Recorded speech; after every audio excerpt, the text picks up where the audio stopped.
Secretary Olbryt, thank you so much for this opportunity to talk to you. We'll try to discuss the issues that have quite global and maybe general dimension and meaning, but at the same time they could be very concrete. So that's your words that democracy is one of the best humankind's intentions. But at the same time, for the moment, 2017, according to statistics, just purely statistics, around 45% of the countries in the world enjoy democracy. The rest of the world partly or are fully deprived of freedom, and women there are deprived partly or fully of freedom. So they denied freedom in the whole regions of the world almost fully. Do you still see the hope when just 45% of the countries in the world enjoy true freedom and women enjoy the opportunities for empowerment there? Well, I am an optimist, and I do see democracy as the best answer to people's needs within a country. But it's a difficult process, and it requires an understanding of responsibilities that citizens have towards their government and governments have towards their citizens. I have always believed that having women politically and economically empowered is something that is stabilizing for society, but societies cannot be fully democratic if women are not fully empowered. So it all goes together. But I think I am an optimist. Democracies are having a bit of a hard time at this moment because there's not enough faith in institutions.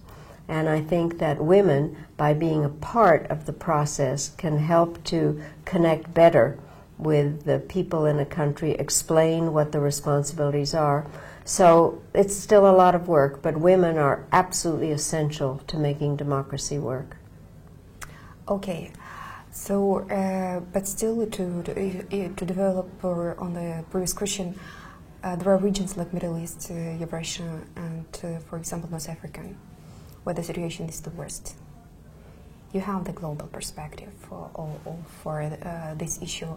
So what could be suggested? I mean, do you see still the scope that something could be done with that? Well, I think I have actually spent time in North Africa and in the Middle East and talked to a variety of women's groups there. I think that they do want to be much more involved, and many of them are more involved than we ever hear about. But I think we have to keep pushing. What we, I think, have to understand that cultures are different, history is different. We can't all be at exactly the same place, but we do have to support each other. I think in some ways American women sometimes make a mistake thinking that everybody has to be exactly like American women.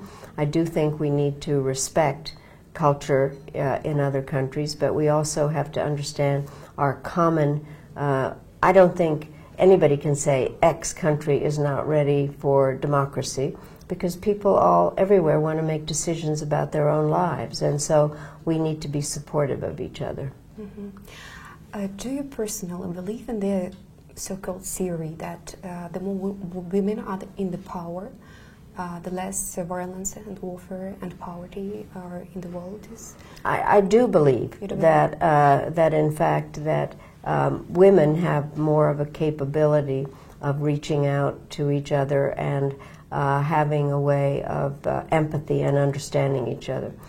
I don't think that not every woman I've ever met or studied has been has not used force.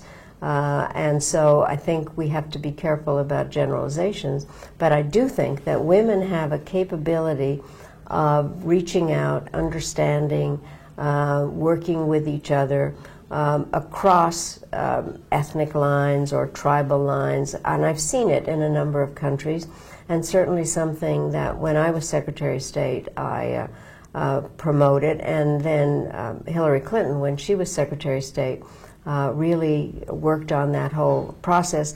And it all began in many ways at the Beijing conference 25 years ago, when Hillary Clinton said women's rights are human rights and human rights are women's rights, and every country undertook a plan of action.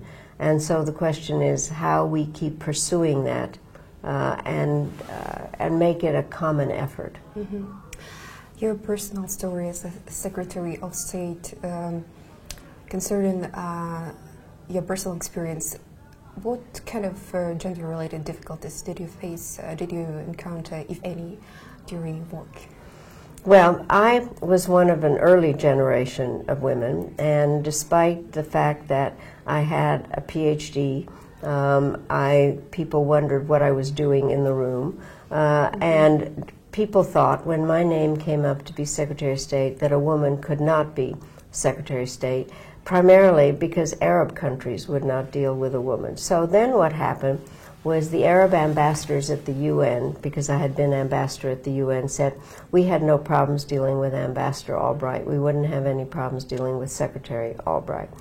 Foreign countries, I think, began to get used to dealing with me, because if they wanted to have a diplomatic relationship with the United States, I was the person that had to do it. I, frankly, had more problems with the men in our own government, and partially because they had known me through my various I'd been somebody that took care of the children, or I invited them to dinner and cooked, and then I was a staffer and I made a lot of coffee, and so they kind of wondered, how did I get to be Secretary of State? And so, but President Clinton wanted me there, and so that gave me the credibility, but it's not simple. But that is why there need to be more women in everybody's government, because we need to support each other, and when there are other women, then we are more helpful and can work together.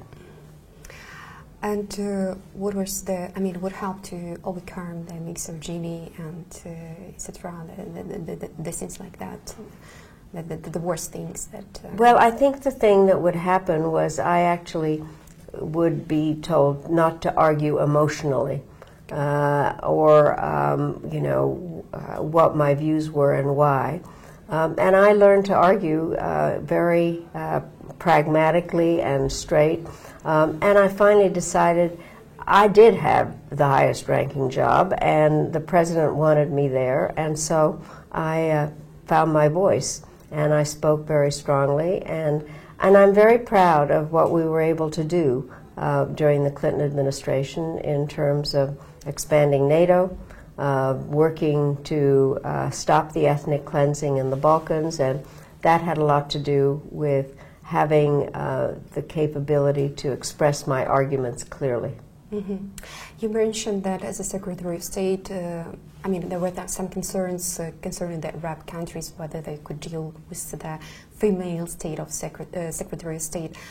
As for North Korea, it appeared to be an advantage to be a female Secretary of State, to go there, to break through the walls that exist between this country and the rest of the world. I have to tell you frankly, I don't think that made a difference at all, because part of the problem, nobody had gone to North Korea. That was a sitting, I am still the highest level official when I was in office to go to North Korea. The problem there is just breaking through in any kind of a way with a government that we have not had a lot of contact with. But at that stage, I think that was not the issue. The issue was that I was American, and what were the Americans doing, and they had made up a lot of propaganda that didn't make any sense. Mm-hmm. Okay, the very last question. You're actually familiar very much with Central Eastern Europe, because in origin you came from the Czech Republic, Czechoslovakia, the former Czechoslovakia. So what do you see in Central Eastern Europe or in this area of the world? What would you suggest to the women here, especially women in the post-communist countries, in post-Soviet countries like Ukraine, Belarus, Russia? Because their situation, I think, is much, much more difficult than the situation of women in the Czech Republic, for example. Your recommendations, how to It's interesting, because I have now met with a lot of Ukrainian women and other women in other countries in Central and Eastern Europe. I think that the important part is to work together, to form coalitions, to decide on what the agenda is, and work together to make sure that it gets into the parliaments, that there are really ways to make clear that women are capable of any job, and not to have the discrimination of kind of saying women can't do it. I think women need to support each other, because there really, even among women, is kind of a sense of, oh, I can't do it. No man ever says I can't do it. And I think that we need to build each other's confidence. But politically, what I think is important is to create coalitions and work together. And work not only in the capital cities in Kyiv, but also out in the local areas, so that there are women at all levels kind of working their way up, and that there is that support system. But it's not simple.